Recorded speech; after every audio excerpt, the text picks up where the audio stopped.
Today we are going to be reviewing COTI. Now COTI claim to be the ultimate power grid of payments. They're like a payment solution to so many problems within the payment network. I mean, they claim themselves to be, you see how like Uber revolutionized the taxi industry and Airbnb revolutionized the tourism industry. COTI claim that they're the people that are going to revolutionize the financial payments and transactions industry, and this is what they're involved in. So one of the key things I think that I find would be very useful is, have you ever gone into a corner shop and you want to buy, let's say, just a drink, but you only have your card because, you know, who carries cash around anymore? And boss man says, you know, there's the £5 minimum spend or a £2 minimum spend in this corner shop, because Visa and MasterCard, they always take a percentage of or a transaction fee. You know, so you have to buy more than you want. COTI, one of their kind of areas of getting into the world is that they would eliminate that transaction fee, meaning that merchants and small businesses could use COTI Pay, one of their things, and not really have to give any fees, I believe. And that would kind of eliminate, it's essentially decentralized in that sense. So in essence, COTI are one of the first platforms that aim to streamline the payments process by making it more secure, by making it scalable via their trust chain network, by making the latency higher, by increasing the amount and capacity of transactions that can happen, and by allowing businesses to essentially make their own currency in terms of issuing stable coins, which will give them control over their data, finances, a lot more than they have currently. So they've recently, you know, made big news in terms of the cryptocurrency world, hence the high volumes we're going to talk about later. I mean, COTI are on so many different aspects. They're involved in so many different aspects of the payment network. They're scalable. As you can see, they can process 100,000 TPS compared to 25,000 TPS in traditional payment systems. TPS is transactions per second. So you can see that COTI is way ahead of the rest of the gang. They're simple to use. They offer their own seller and buyer protection, meaning, you know, like in PayPal are very successful because they have that dispute center where they sort out any disputes integral to any payment network. COTI have got that.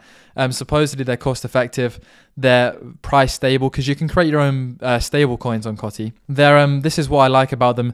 They're one of the first payment platforms for creating price stable coins, and I believe you can issue your own branded coin. Let's say, for example, the Apple coin, the Morley's coin. You know, it's just, you can issue your own business coin, much like in Call of Duty Warzone, when if you want to buy something within the game, you use real money to buy COD points to then buy something within the game. So it's that sort of stable coin area, and that's got infinite uses for brands, for businesses, for games. There's just so many things to cover in COTI. And now I should disclose that I am a holder of COTI. I'm going to show you where I got in, then why I got out, and now why I'm back in. So as with most of my cryptocurrency spending, I got in around mid-Feb thanks to a good friend of mine, Marvin. And I must have originally got in between the 6 and say about the 15 cent mark.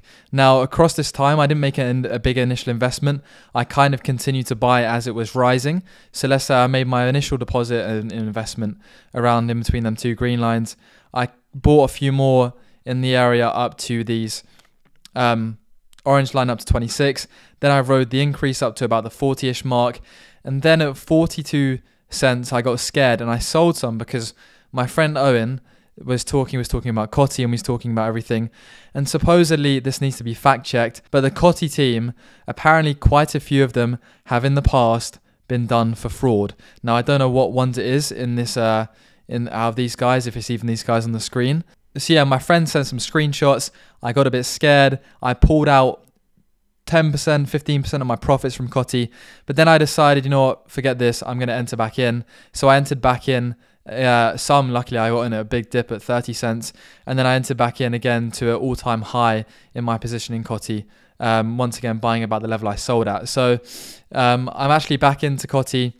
I think the work they're doing, as long as there's no misleading, no bad things going on, I think they're really going to be, if they can get the mainstream acceptance, a very useful real-world crypto. Now, I'm no financial advisor. Please do not make any investing decisions based on what I say in this video. I'm not responsible.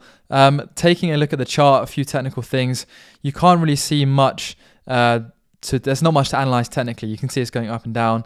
There's no real triple bottoms. It's very kind of consistent in terms of where it's fluctuating around this sort of current level now, 46 cents over the last 7 days last week. If we take a look at the 6-month chart, you see obviously like everything, it's absolutely mooned. Even in the 3-month chart, it's absolutely mooned.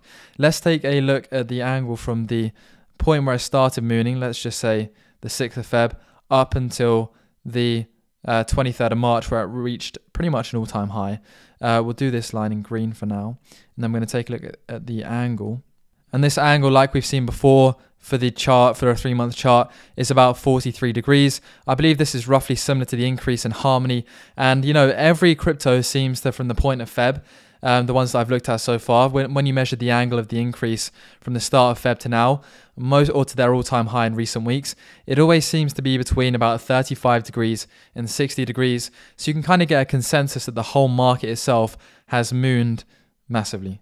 You can taking a look at a few COTI price predictions. I mean, wallet investors, every COTI and every crypto price prediction in the world, you know, every price prediction for cryptocurrencies is through the roof, partially because these websites do want your clicks, they want your attention, because you're more likely to read the good news.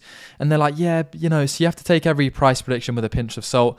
They say in a year, 70 cents. They're saying in 5 years, $1.60.